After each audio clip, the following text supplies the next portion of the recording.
going to be talking about weight loss. One of the best things that you can do for weight loss is changing the times that you eat. That makes a big difference.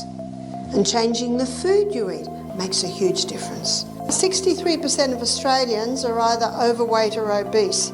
I think that America's not far behind. Meet Dr. Barbara O'Neill, a world-renowned health expert and a strong advocate for holistic and natural health. With numerous success stories supporting her methods, she'll share her top 4 foods and tips to help you lose weight quickly. Be sure to watch until the end so you don't miss any important insights into the correct eating habits for weight loss. One of the best things that you can do for weight loss is to eat breakfast like a king, lunch like a queen, and then tea like a pauper, or you call it supper, yeah? And as one lady said to me, well, what do paupers eat? I said, sometimes nothing. Dr. Barbara advises those aiming to lose weight to prioritize a heavy breakfast, a substantial lunch, and a light dinner. This eating pattern provides your body with sufficient energy during the day when physical activity is higher, and reduces energy intake at night when activity levels drop.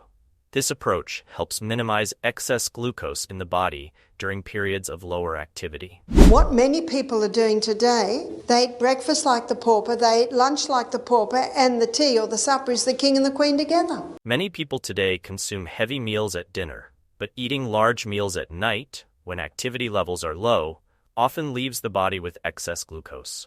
According to Dr. Barbara, this unused glucose tends to be stored as fat, leading to weight gain. She explains that this habit of eating heavily during low-activity hours contributes to excess fat storage and weight gain over time. That we eat breakfast as our main meal, that we have a main meal in the middle of the day, and then if anything's eaten at night, make it very light. Reduce your carbohydrate intake. And that, number one, is the food that we're eating. And it's the high carbohydrate diet that many people are eating today. Dr. Barbara explains that a high carbohydrate diet is a common cause of weight gain. To lose weight, it's essential to reduce your carbohydrate intake.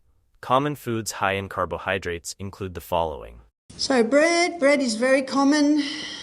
Cereal, and we're just going to say cakes, etc., because if we say everything, when you go into muffins and croissants and donuts and pasties and pies and pastries, etc., etc., etc. So what's happening on this high carbohydrate diet?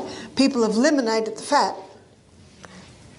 and they're eating lots and lots and lots of this, not realising that that excess glucose, once we've filled up the energy cycle, we've filled up the glycogen stores, and so now the body sends it to the fat cells. Many people reduce fat intake to lose weight, but continue consuming high amounts of carbohydrates.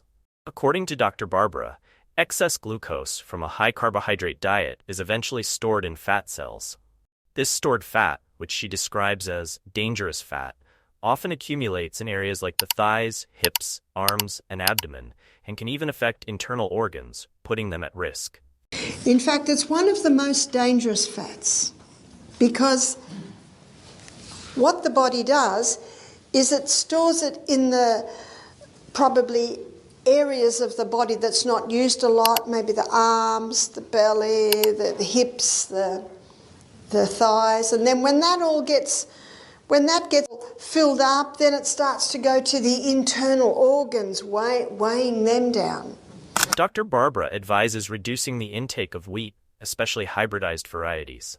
Hybridized wheat, which has been genetically modified to meet specific needs, is known to rapidly raise blood sugar levels, sometimes even more than refined sugar. This spike increases glucose availability in the body, which may then be stored in fat cells, leading to weight gain. Use replacements for the wheat, because as we looked at in diabetes this morning, in the hybridization of the wheat, they change the starch structure and it gets the blood sugar level up higher than even refined sugar. A friendly reminder to like this video and subscribe to support our channel. Now, let's talk about intermittent fasting done the right way. When we put food in our stomach, we should now leave it. Let it do its work.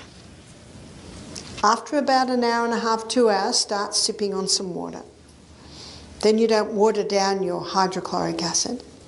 It takes 3.5 to 4 hours to digest a meal. Dr. Barbara recommends intermittent fasting for those aiming to lose weight and advises reducing the number of snacks and desserts between meals. She suggests sipping water about 2 hours after eating, which helps to dilute hydrochloric acid in the stomach, a powerful acid essential for digesting food. The stomach typically takes 3 to 4 hours to digest a balanced meal, and Dr. Barbara encourages allowing an additional hour for rest to replenish digestive enzymes, supporting effective digestion and aiding weight loss. But when someone has a balanced meal, which is shown here, it takes about 3.5 to 4 hours to digest. And then the stomach loves a 1 hour rest. Let your stomach have a rest between meals. And in that rest time, it has time to revive and restore and replace the digestive enzymes it used at the last meal. Intermittent fasting is an effective way to manage daily food intake, helping to control caloric consumption, which can be highly beneficial for weight loss.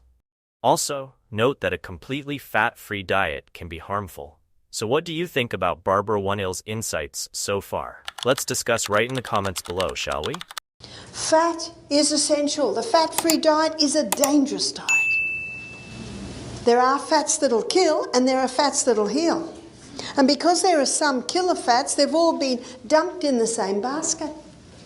What are the killer fats? The altered fats. Dr. Barbara emphasizes that fats are an essential part of our diet and warns that a fat-free diet can be dangerous. She explains that not all fats are harmful. Some are actually beneficial. However, certain fats, such as seed oils like sunflower, peanut, and soybean oil, can be harmful. These oils are often processed at high temperatures and exposed to chemicals, which can negatively alter their structure and pose risks to our health, including damaging our arterial walls. So there's clear plastic bottles that have got sunflower oil, peanut oil, soy oil. Don't touch them. They're the oils that can help to damage the arterial wall. They're the dangerous oils. And your deep-fried foods. If you do fry any food, it should be always in a saturated fat because saturated fat is heat-resistant and light-resistant.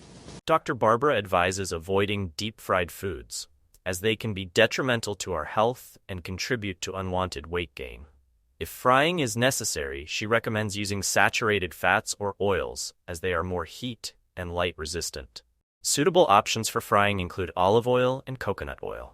It's important to note that it's not the fat itself that causes weight gain.